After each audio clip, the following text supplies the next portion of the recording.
My name is Callista. After my father died, the big house he and Mom had shared felt too empty for her. So I asked her to come live with us. I thought she was lonely. It never once crossed my mind that she had come to take my husband. Our little house used to feel like the safest place on earth. Everett and I had built every part of it together, sanding the floors until our hands blistered, painting the walls a soft sky blue, planting the garden one sweaty weekend after another. It wasn't fancy, but it was ours, and every corner held laughter and music and the smell of coffee in the mornings. We were happy, truly happy. When Dad passed, a piece of me went with him. Mom Genevieve stayed alone in that echoing mansion, surrounded by memories and silence. Every time we talked on the phone, I could hear the ache in her voice.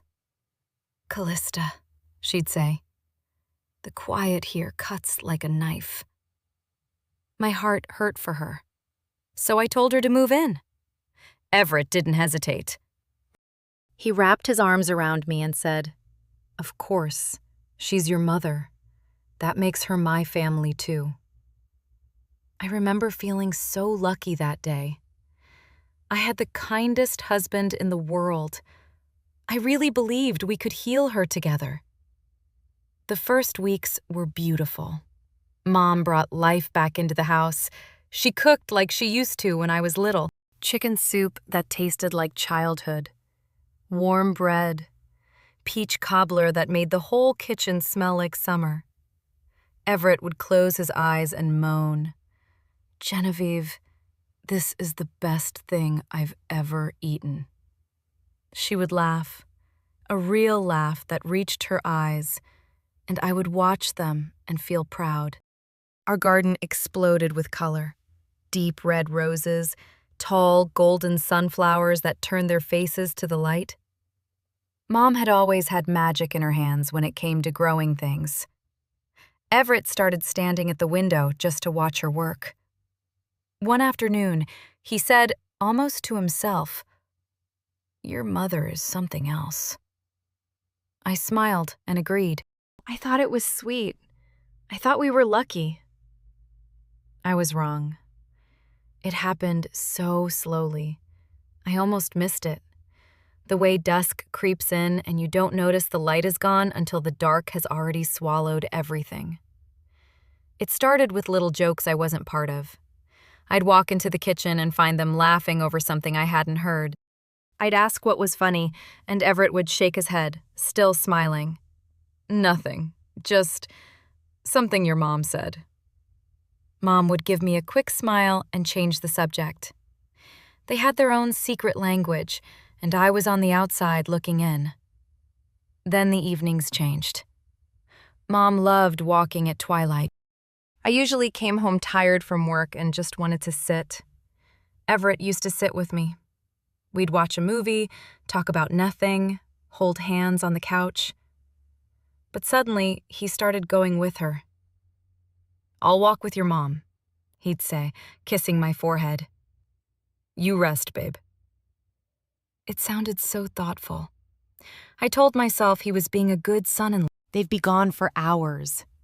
When they came back, their cheeks were flushed and their eyes bright, like they'd been running or laughing too hard. I'd be waiting on the couch, the house quiet and cold behind me. When they walked in, the air felt warm again, full of their energy, and I felt like a ghost. One night I said, "I'll come too. I need some air." Everett looked surprised. Mom's smile flickered. "Are you sure, sweetheart? You look exhausted." I said I was sure. The walk was awful. No one spoke. The easy teasing that usually floated between them was gone. I walked beside Everett. Mom walked a little ahead. 3 people, 2 separate worlds. There was a wall between us. I couldn't see, but could feel cold and solid. After that night, I never went again. My birthday came in the middle of summer. Everett always made it special. Pancakes with blueberries, flowers on the table, a little gift wrapped in brown paper. This year, he still did all those things. He gave me a pretty silk scarf. It was nice. But his eyes weren't in it. Later, we had cake, just the three of us. Mom had baked it. 3 layers, perfect frosting. After we sang, Everett slid a small box across the table to her. Mom's eyes went wide. "What's this?" "Just a thank you," he said softly. "For being here, for making this house feel bright again." She opened it. Inside was a silver locket, delicate and expensive, way more expensive than my scarf. Mom gasped. "Everett, it's beautiful. You shouldn't have." He smiled at her, a slow, warm smile I hadn't seen him give me in months. "You deserve it, Genevieve." I sat there on my own birthday and watched them look at each other, and something heavy settled in my chest. I tried to smile. My voice came out thin. "It's really pretty, Mom." That night, I asked Everett why he spent so much on her. He got annoyed. "She's your mother, Callista. I wanted to do something nice. Why are you making this a fight?" I didn't have an answer. I just felt cold inside. Then came the night he wasn't beside me. I'd wake up at 2 or 3 in the morning, and the bed would be empty. I'd pad barefoot through the dark house and see a soft glow under the living room door. I'd hear their voices, low, private, intimate. Sometimes Mom would laugh, a young, flirty laugh I hadn't heard since I was a child. One night, I caught the scent of her perfume on his skin when he slipped back into bed. I lay there in the dark and cried without making a sound. I finally confronted her in the garden. She was watering the roses, looking peaceful. "Mom," I said, my voice shaking. "What's going on between you and Everett?" The calm left her face. She looked hurt, then angry. Tears filled her eyes. "How could you think that? After everything I've lost, your father is gone. I'm alone. And Everett has been kind like a son. And this is what you accuse me of?" She cried hard, and I felt like the worst daughter in the world. I hugged her and apologized. She held me tight and said, "It's okay, baby. Go to bed." But when I hugged her, I smelled her perfume again, the same one that had been on Everett the night before, and I knew. After that, they were careful. The late-night talks stopped. Or maybe they got quieter. But the distance between Everett and me grew wider every day. We lived in the same house, slept in the same bed, and felt like strangers. He stopped asking about my day. I stopped telling him. We talked about the weather, about groceries. We never talked about us. Mom took over everything, cooking, decorating, and deciding where furniture should go. "It needs a woman's touch," she'd say, smiling at Everett. He smiled back and agreed with everything. I started to disappear. At dinner, I'd sit quietly while they talked about their walks, their plans for the garden, their little private jokes. Sometimes Everett would glance at me and ask, "You okay, Callista?" Mom would answer for me, "She's just tired. She works too hard." And that would be the end of it. I needed proof. I was starting to think I was crazy. One rainy afternoon, they were both out. I went into our bedroom and opened Everett's nightstand drawer for the first time in years.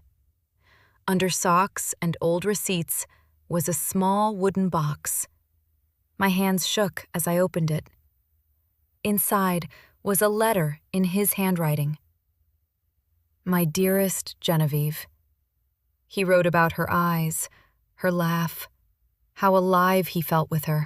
He called me a good person, but still a girl. He said she had shown him what real love felt like. He ended with, "I don't know what to do. but I know I can't live without you." I sat on the floor in the rain and read it over and over until the words stopped making sense. Then I folded it, put it in my pocket, and waited. When they came home, I was sitting in the living room. I asked them to sit. They saw my face and knew. I didn't scream. I didn't cry. My voice was very calm. "Everett," I said, "are you in love with my mother?" He couldn't look at me. "Mom," I said, "tell me the truth." She started crying.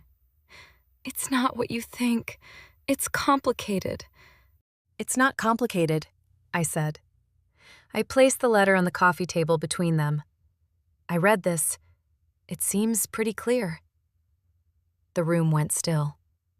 The clock on the wall kept ticking, counting the end of everything. Everett finally spoke, barely above a whisper. "I'm so sorry, Callista. I never meant to hurt you."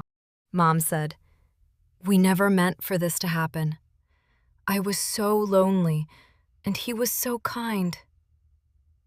I looked at the two people I loved most in the world and felt ice spread through my chest. "Mom," I said, "I want you to leave tonight." She looked up, shocked. "Where will I go?" "That's not my problem anymore." Then I turned to Everett. "You two, I need you gone." They didn't fight. They packed in silence. Mom tried to hug me at the door. I stepped back. She whispered, "I love you, Callista," and walked out into the dark. Everett stood there a moment longer. "I'll always love you," he said. "Goodbye, Everett," I answered, and closed the door. The house was too quiet. The same piercing quiet Mom had once complained about. Only now, it was mine. The first weeks were hell. I cried until I had nothing left. My chest physically hurt. I couldn't eat, couldn't sleep. I thought I would die from the pain. But I didn't. Slowly, so slowly, the sun came back. I painted the living room a bright, defiant yellow. I ripped out every rose Mom had planted and sowed wildflowers that didn't need anyone's permission to grow. I called my friends. They sat with me, listened to everything, brought food, held my hand, and made me laugh when I thought I'd never laugh again. I started painting again. Big, messy canvases full of color. I walked alone at twilight and learned to love the quiet. It wasn't lonely anymore. It was peaceful. One day, Everett called. We met for coffee. He looked older, smaller. He told me it was over between them, that it had been a terrible mistake born out of grief and weakness. He begged for another chance. I looked at him and felt sad for the man he used to be. But I also felt strong for the woman I had become. "I forgive you," I said. "But I can't go back. That Callista is gone, and so are we." Mom wrote me a long letter full of apologies. I haven't answered it yet. Maybe one day. Maybe not. My life is different now. It's quieter, simpler, but it's mine. I am stronger than I ever knew I could be. The pain didn't kill me. It carved me into someone new. Sometimes I still miss the family I thought I had. Then I walk into my yellow room, look out at my wild garden dancing in the wind, and I feel peace settle over me like warm sunlight. I'm okay. I'm going to be more than okay. The sun rises again. It always does. And one day, it will rise for you too. Just keep going. One breath, one morning, one wildflower at a time. You are stronger than you know. Thanks for listening to my story on Learn English by Stories. If you liked it, hit that subscribe button, drop a comment, and tell me where you're listening from.